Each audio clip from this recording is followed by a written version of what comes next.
All right, guys. So, so last time we made it through section 3.5. We sort of made it through section 3.6 because all section 3.6 does is it adds in the possibility that you get complex numbers for zeros. Right. So the steps would be the same. You could start with at some point in your synthetic, you'll get to a point. Maybe you'll get here. And then you'll be here, for example. And then just to get to zeros, you just use quadratic formula on that, right? That would be an example where you get irrational possibilities. But if you wanted something with complex possibilities, how could I put that together? Yeah? Are we starting to 3.6 right now? Or are you just doing an example? Yeah, this is 3.6. Yeah, how would you create a quadratic that has complex answers? What would you have to make sure happens?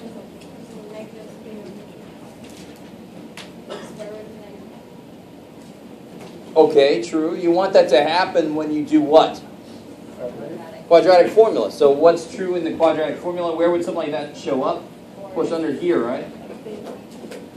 So you want your B number to be smaller than your 4A, your B squared to be smaller than your 4AC, then you guarantee you get negative. And you don't want this to be negative itself. Are you guys kind of with me? Yeah. So we can kind of do this in reverse. Because then you get 1 squared minus 4 times 5. You're going to get complex answers. How we doing so far? So that's using this guy to determine if you're going to get complex answers or real answers or what. Okay. Cool. Are we skipping 3.4 and 5? I feel like we didn't do that yet. We did that. Right? You did them. Thank you. Okay. It was just like a dream.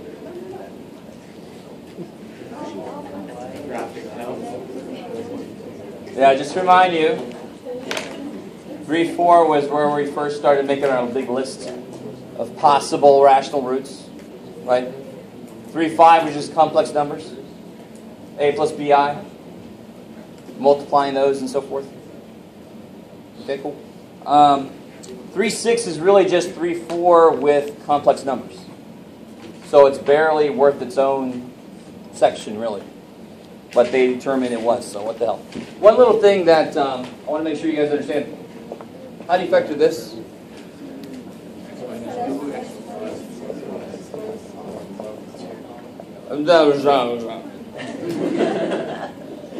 All right.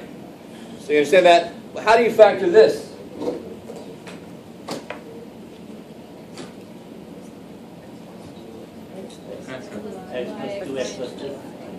Say again? Definitely not. That would not, it wouldn't lose its middle term, right? So they have to be different signs. You can't mess with that. X plus 2i. And yeah, x plus 2i. Because you needed something. The problem with this, like in Math 110, is you say, I can't factor this using real numbers because any real number times itself will be positive, but I need the middle term to go away. So there's no way to kind of get those both to happen at once. They either have to be different signs to make the middle term go away, or they have to be the same sign to make this plus. You can't reconcile that. The i's come in and save us, because now I squared is negative itself, which is cool. That saves us. So I can certainly factor that kind of thing. And now let me really blow your mind. How do you factor that? Do it again. I times I is 1i. Is 1. Right, with the negatives out there. How'd you get 2 here? Square root of 4 is 2. Do the same thing. Square root of 2i. Yeah, x plus. Square root of 2i. I square root of 2. Why do you think I put the I in the front? So you don't get confused. Because it, Confused as far as how? like, you could make confusion that it's You might think it's this truly disgusting thing. Yeah, it's horrible. Yeah. Not just discussing because my dot's big, but no. You guys, are you guys with me? You guys with me a little bit? So when do you know you're done? When do you know you stop? You stop when you get linear factors. So it's the x that determines when I'm done. And now, you know, in Math 90, Math 110, you're not really told the entire story because they don't feel you're at the point where you can really handle a lot of that. So we stop there in Math. We stop there in Math 90. Well, now we know complex numbers. I can use those. Now we know we can use irrational and complex together. And now we know that when are we done? When we get to linear x to the first power. So I wouldn't take this one more step and say square root of x plus square root of that. You know, no. Let's not take an x to the 1/2 power. Stop at linear factors. Okay, cool. So there's that little tiny piece that shows up in here somewhere.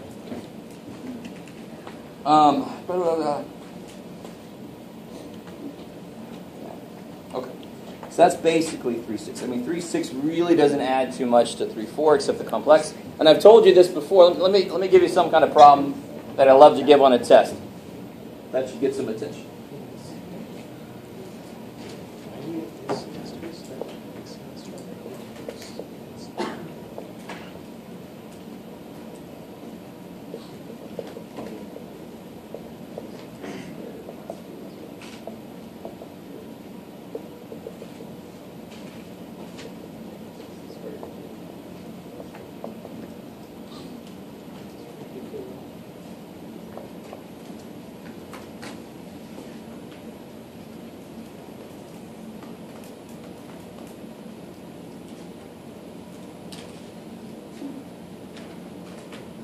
Let me put one extra thing here. It's got to have real coefficients. Which probably caught on, even though you guys are getting more of a complete story than they did in 9110, you are still not getting the complete story. Because there are still things that we need to learn that we don't want to throw too much other stuff in at the same time. Right? So I could certainly have a polynomial that's ix squared minus 3ix. No. So we're not going to have complex coefficients yet. So what's the trick here? I mean, in order to have a 5th degree polynomial function, how many zeros should it have? 5. And there's something that goes along with what I've done here. Well, the I has to have a negative. I love it. There it is. Any complex answer must have its conjugate show up also. Because where are the complex answers going to come from? Quadratic formula, and that's got a plus or minus part in it, and that's where the complex part's going to come from. You guys with me? So this is not a complete list. It should also have negative I, that guy's complex conjugate. So then, tell me the first step then to answer this question. X What plus can I? 1. X minus 1. X minus 1. X plus 1. X plus X 1. minus, X minus 2. X plus I. X minus I. That's not what I want to see. One times it all out. I want to see a polynomial function. This is a factor. I want to see the polynomial form.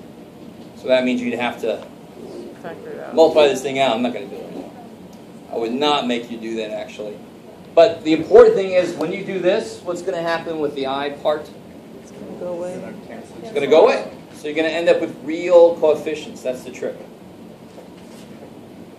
Okay, so if you have any complex zeros, I call them answers because if they equal to 0, that's an answer. Its conjugate's got to show up. So how would you reconcile this then? Reconcile, not too. So create a 5th degree. Blah. Let's all look the same crap. And here's the list of zeros.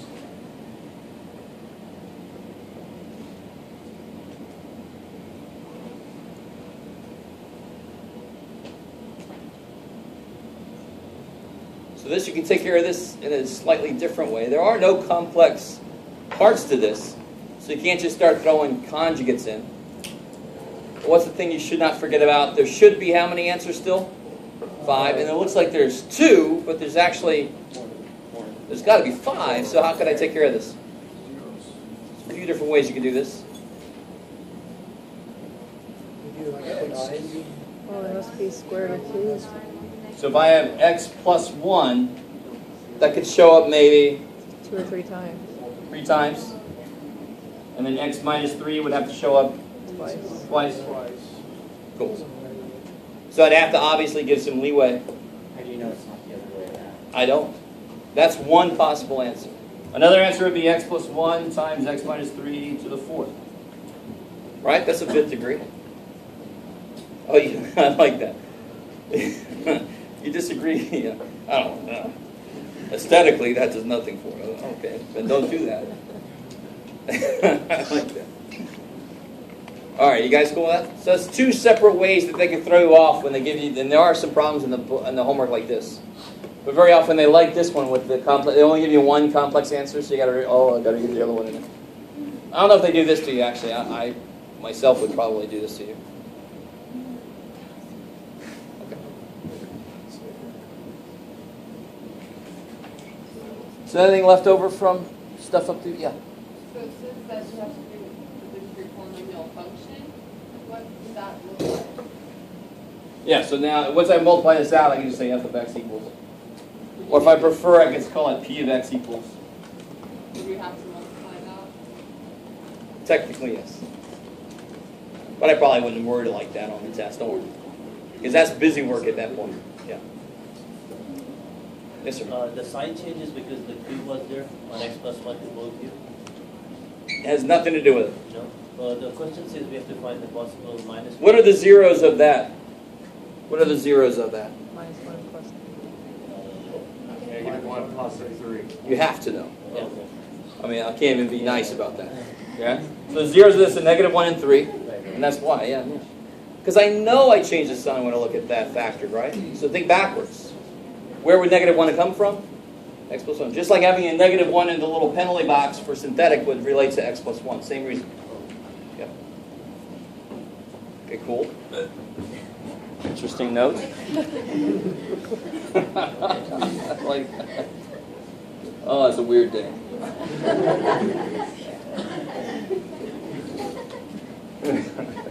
Teacher had a comment.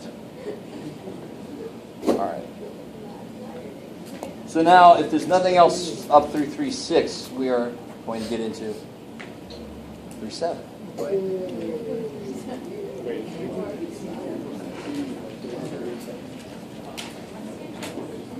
Okay. Seeing no further discussion, we will move into 3.7.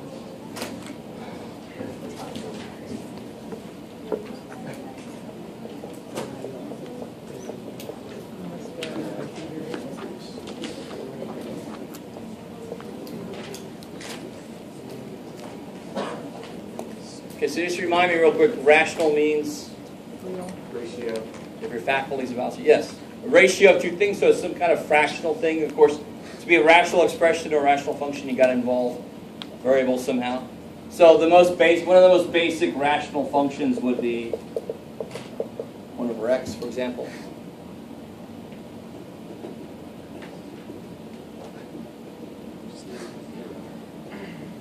So what's weird about this guy? Can't be x can't be 0. Yeah, x can't be 0. So the domain for this is x can't be 0.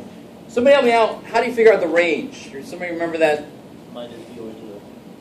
That's the for the if it was a polynomial of a parabola. That's how to find the vertex.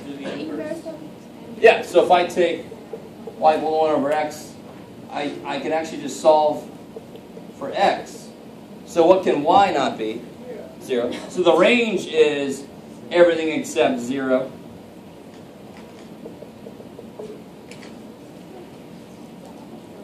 Okay, you guys with me?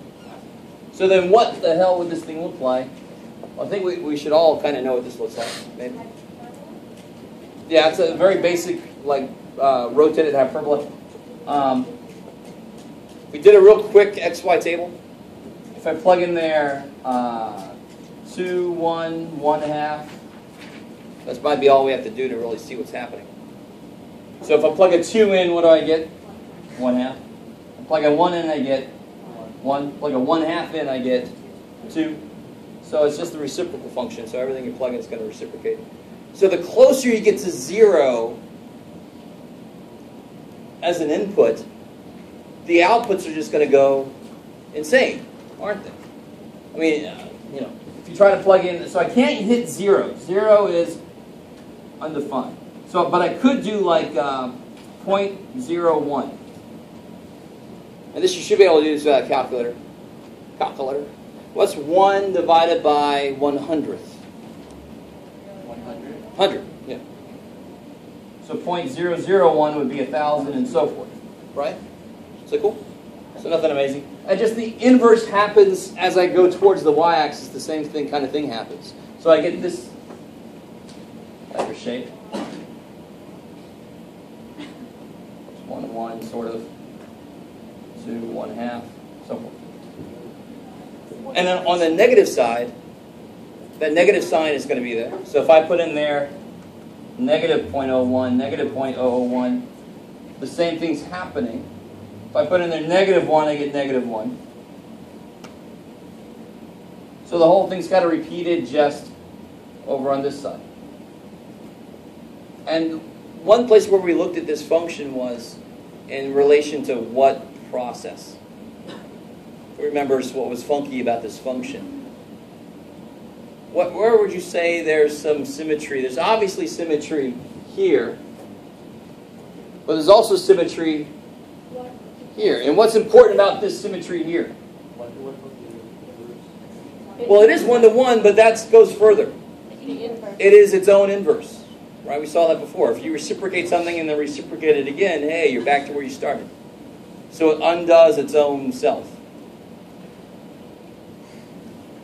If only I could speak better. Is that so far so good? Now, obviously, we're not going to stay with something this simple. I'll show you kind of like what the book does, and I sort of agree with it, but this is fine. If I did this, what would be different from this picture to that? It would move where? To the right. To the right. That way. Exactly, remember? Because all my inputs now have to be 2 bigger than they were. So it would pick up and move this way. So anytime we learn a new function, let me say this very slowly. Anytime we learn a new function, and we're going to be learning a hell of a lot of new functions in here, well, some trig functions, right? I could bring back the specter of transformations. And in fact, with trig, that becomes really important, transformations. If any of you are at all into any kind of music where you actually look at the sound waves, anybody do that at all, or know anybody who does? Then you know about tweaking sine waves, and you want to kind of know what happens when you change the inputs and the outputs and what you want to have happen. You're really tweaking those sine waves, those trig functions. It's cool stuff. And other waves, too. And other waves. And other waves? Yeah. Like Yeah. Square and all kinds of... Oh, yeah, so you get the sol in. Okay. So let's look at, so that's really the same thing to me. That's just this thing translated. Not a big deal. So let's look at some more complicated rational functions.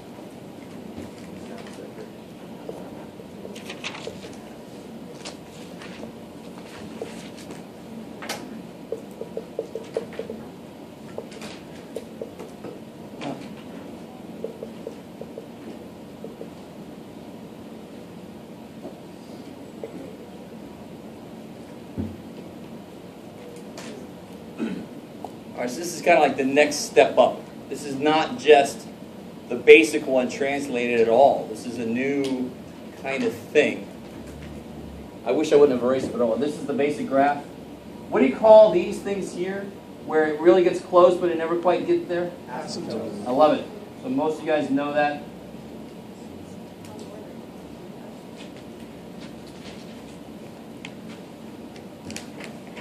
Right, there's an asymptote. Anytime you approach something but you never quite get there. Every step you take you get closer, but you never get there until you get to infinity, which you can never do.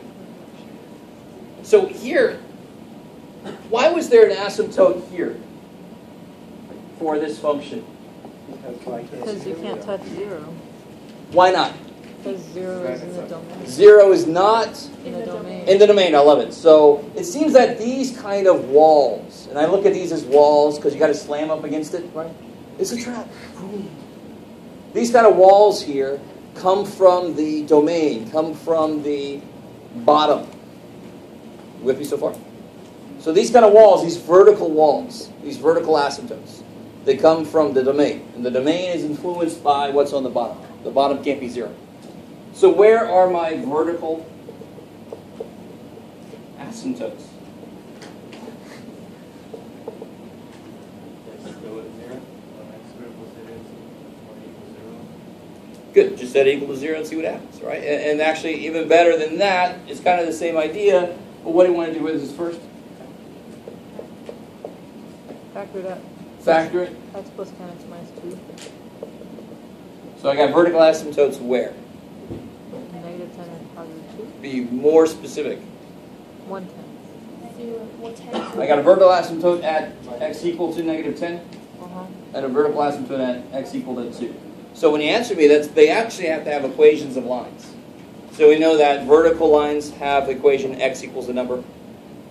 And eventually we have to talk about this horizontal asymptote, where the hell it comes from. Horizontal asymptotes have equation y equal to something. So be real careful. Don't just give me that, or else I'm going to be a real dork and say, what? You got to give me those equations. So the first step to graph something like this, first off, are there any x-intercepts?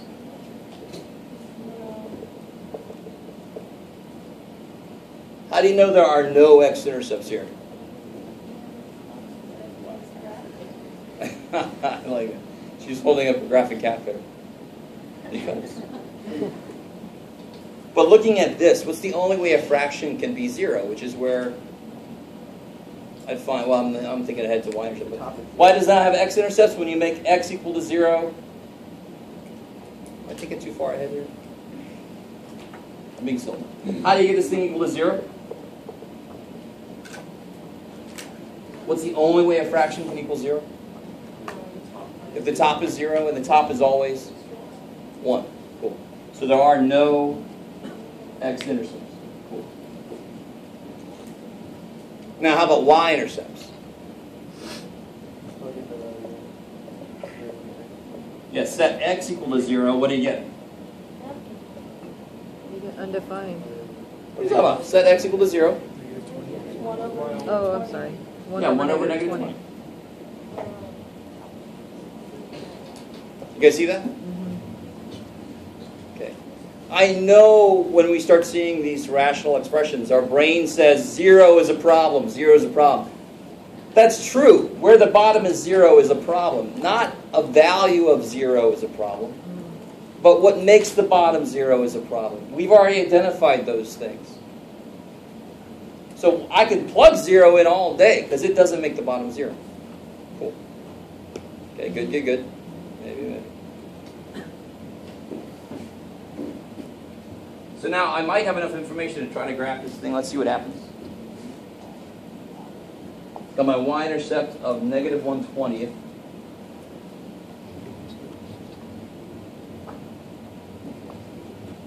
I got my x, my vertical asymptotes.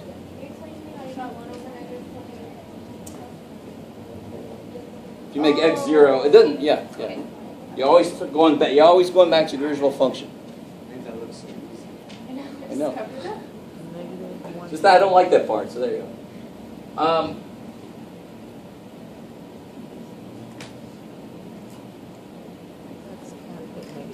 So we got wall set up at negative 10.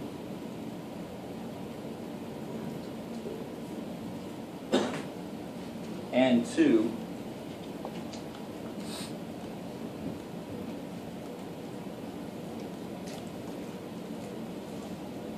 How we doing so far? We're good. All right. Now, the whole idea here with these walls is, do I slam up against this wall like this? Or do I slam up against this wall like that? It's really the bottom line. And help me out here. Is there any way through the x-axis? No. Can I be here and end up over there? Only if, like, here it goes like this, and then maybe it starts over again up there. You guys, just like it did with the very basic one. It never crosses the y-axis. It just goes there, and then boom, it's up there. Right? How you guys can't read you worth anything. No, I continue. All right. So I really want you to notice, there's only two things that could happen over here. And notice how when I draw those walls in, I've really broken it up into 1, 2, 3 regions. You with me? Sort of? Okay. So here, it can only be up here or down there. Why? There's a wall there, that's one thing. Plus, there's no way through this x-axis. There's no door. X-intercepts are doors that let me go through if I want to. There is no way through that thing. So the book has a very interesting method which actually kind of gets you ready for parts of calculus. So I'll show you, and then I'll show you the shortcut. So the book way is kind of like what I was doing earlier. I cannot put a negative 10 in there. But I certainly could put a negative 9.999, right? Get really, really close to negative 10 on this side. And on the other side, I can put in negative 10.1. So if I put in negative 10.1 into this, what am I going to get? I'm going to get 1. What's negative 10.1 plus 10? Negative 0.1. You with me? And then what's negative 10.1 minus 2? Negative 12.1. So what's 1 divided by negative times negative? It's positive. You semi with me? So the whole idea there really is just to see what the hell side am I on. So if I put negative 10.1, I'm talking about over here, I seem to be on this side here. Now you could do that at each step. You could do that for each asymptote. What I'm saying now is, well, kind of screw that. Let's just be a little smarter about this. If I plug in, say, negative 11, put it where it should go there. If I plug in negative 11, why is there a line? Oh, yeah. If I plug in negative 11, I can plug negative 11 in. I get 1 over negative 1 times negative 13, so I get 1/13. Bam. I don't have to worry about 0.1. I don't have to worry about 9.9. I don't have to worry about anything. I just plug a point in. If it's up here, then the whole thing is up here. Because it can't cross through the x-axis. Okay, so maybe. So over here, I already know where it is. The only thing is, I might want to plug in a few more just to see what kind of shape it really has. It probably has a shape like this. And again, it cannot go through the x-axis. So I know it can't possibly be like... So it's got these walls containing it. It's got to slam up against those walls. That much I know. It's just the question of how does it? It definitely can't do this because then it can't get to its y-intercept. So let's just make sure about something. Let's put in negative 6, for example. If I plug in a negative 6, what do I get? 1 over 4 times negative 8, so 1 over negative 32. Which is, I don't know. This is 1/2. Yeah, screw it, Jeff. There. So it's going to look something like that.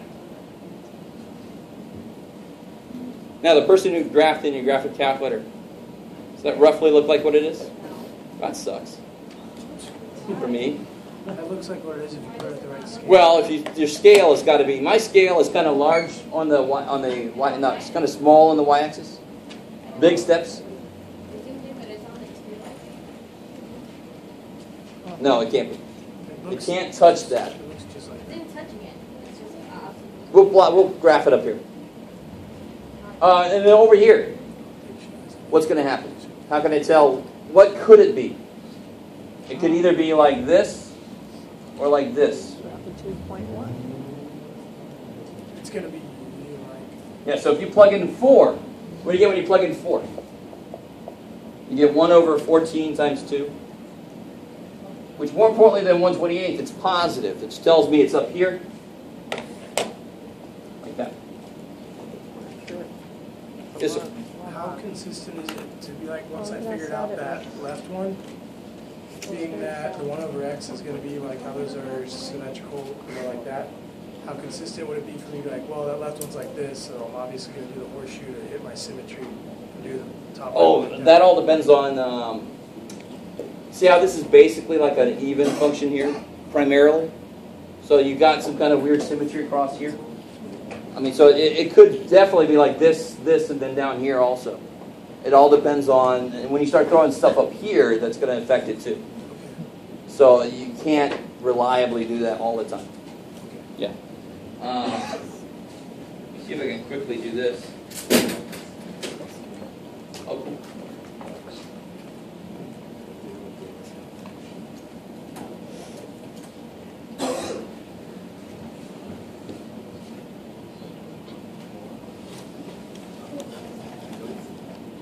Everybody's got this here.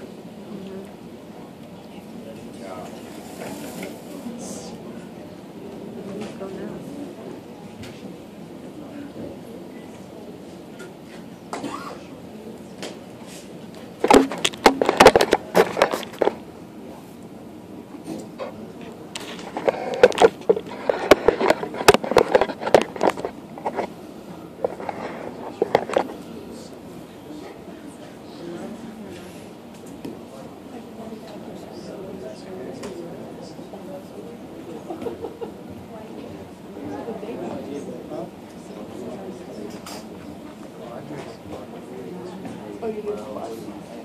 That's cool. Yeah, we should probably go up and then he's like, yeah, he won't come across like that one. We can always, like, sometimes. It's got the little thing down the middle. I came across one. All right, guys, somebody help me out. It was 1 divided by...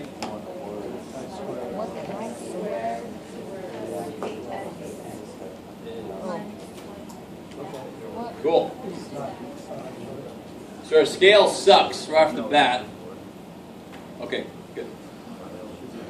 So to go to window, we can change this. The X's I want to get pretty tight in because it doesn't really get very big close to the axis. So I want to do maybe, let's do -2 to 2. And the Y's, let's see, -10 should be all right. Let's see what happens.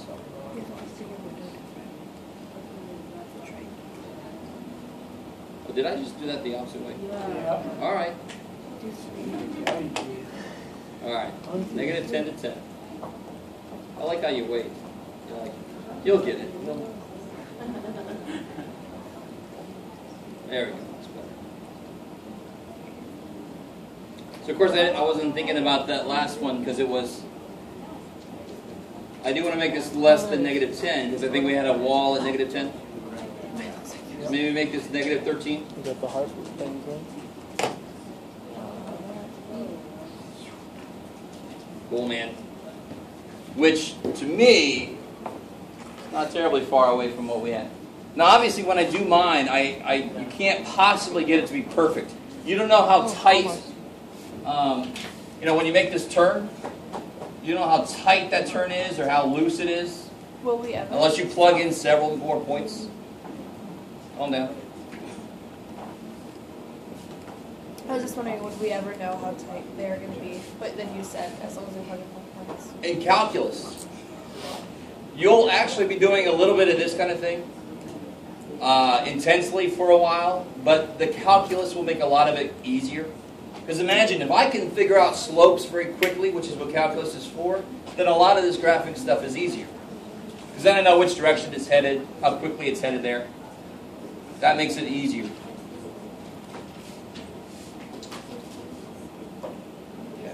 How are we doing so far? This is a little bit freaky because it's got a really, really tight in. It's like a hard U there, right? Okay. All right, so we'll leave that for. Maybe I'll do some more of that later.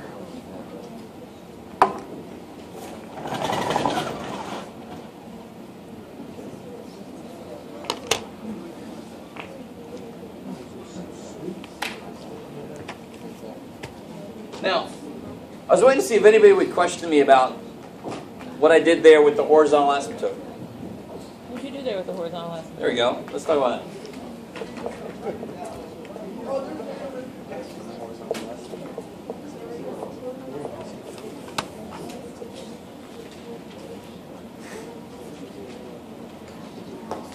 Guys,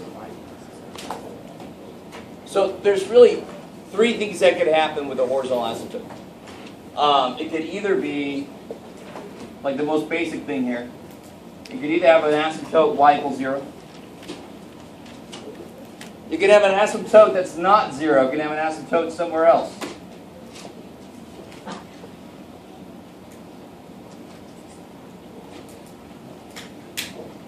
And then finally, the last thing that could happen is it could have no horizontal asymptote at all. It could be what's called unchecked, right? An asymptote is somehow checking. It's not allowing it to grow very much. It can only grow up to a certain point.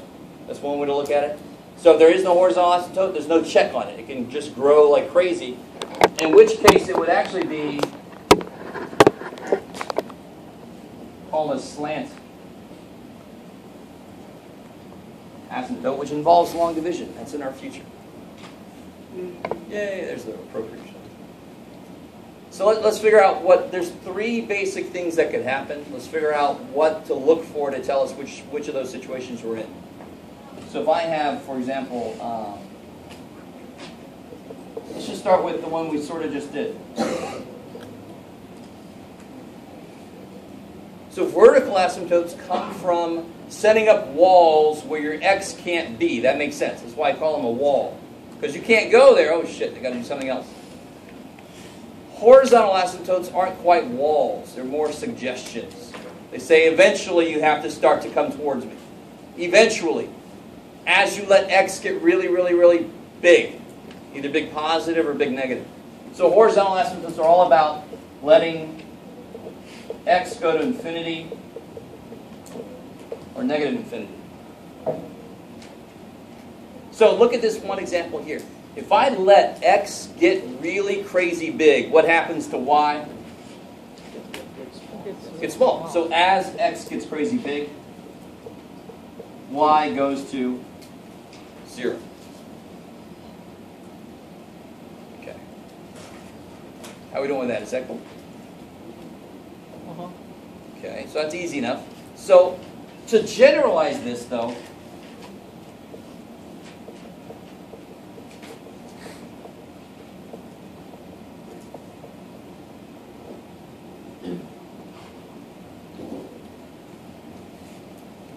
this is a slightly more complicated example. But I submit to you it's the exact same idea as this one, as far as horizontal asymptote is concerned. When x gets really, really, really big, what's growing faster as x gets really big? The top or the bottom? Why is that true? It's got a bigger degree, right? So when x gets really big, how important is this compared to x cubed? If you put a trillion to the trillionth power in here and I cube it, that's going to leave x squared in the dust. It's basically going to be adding nothing, relatively. You with me? It's like adding $1 million to the federal deficit, for example. It's like nothing. And then on the top, same idea. So this still kind of ends up being 1 over x. So the shortcut is, if the power on the bottom is bigger than the one on the top, it's going to overwhelm the top. It's going to take the whole thing to 0. Because if my bottom gets bigger than my top quicker, if my bottom gets larger than the top does, it does it quicker, the whole thing's going to go to 0. So this is going to be 0 because x cubed has a higher degree than x squared. The bottom has a bigger degree than the top. So that's the first situation. That would lead to this picture. Right? So obviously any constant over a variable expression will go to 0. Like 1 over x did. So how do I make this happen? How do I actually... And it's not just going to be a translation. I would actually like that suggestion. It's not a bad idea. It is sort of a translation, but not directly. It does have something to do with the coefficients. That's how you determine the C. But what would have to happen with... Well, what could not happen? The bottom power could not be... That can't happen. Can't be bigger than the top. So it has to be switched. So maybe the top is bigger than the bottom. Let's look at that. What if the top had a higher degree than the bottom did? What happens as x goes to infinity? When I let x get really, really big. The bottom can't keep up with the top, can it? So the top gets bigger and bigger and bigger. The bottom is not keeping pace, so the whole thing is going to go to infinity. Shit, we went too far.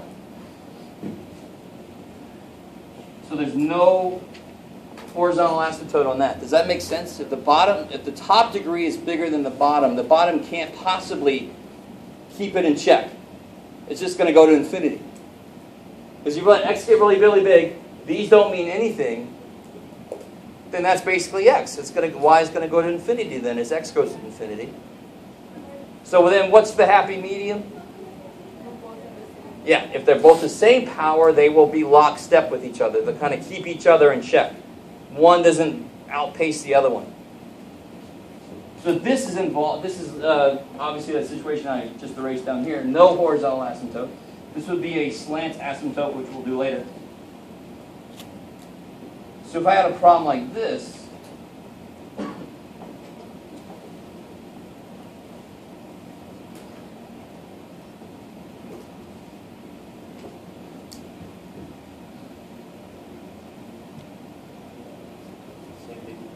and I'm being really loose here, and I'm going to tighten it up a bit right now. One basic tenet we know that as x goes to infinity, 1 over x goes to 0. Now, I'm going to tighten it up for just a minute, and then I'm going to loosen it back up. To me, the bottom line is understanding the concept and doing things as quickly as you can. As you get further in mathematics, you're going to have to come back to doing everything very formally because you're not going to be able to do things quickly. You've got to actually do the steps of the math. We're not quite to that point yet, but let me show you what it would look like. If I divide everything in here by the highest power of x, what happens? If I divide the top and the bottom by x squared, what happens on the top?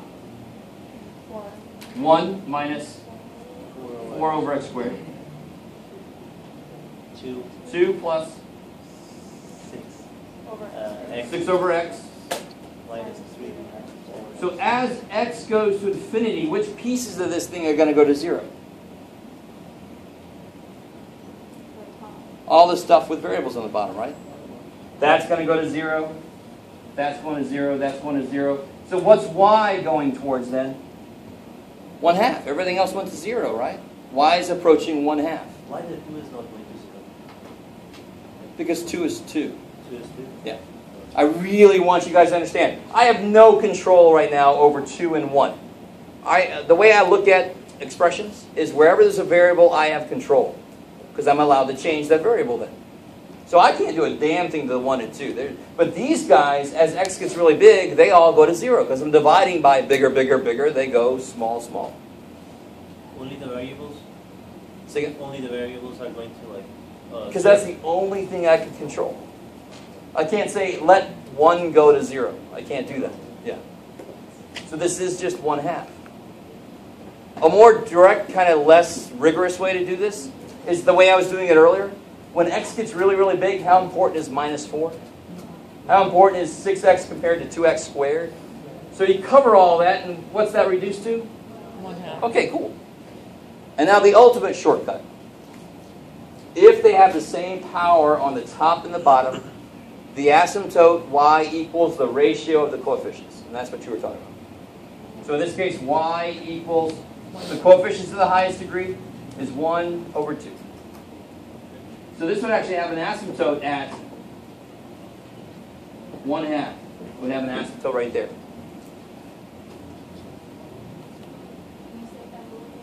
Second? Don't worry, I have a handout that's got the rules kind of splayed out. So what is y go to as x goes to? Y would go to 1/2.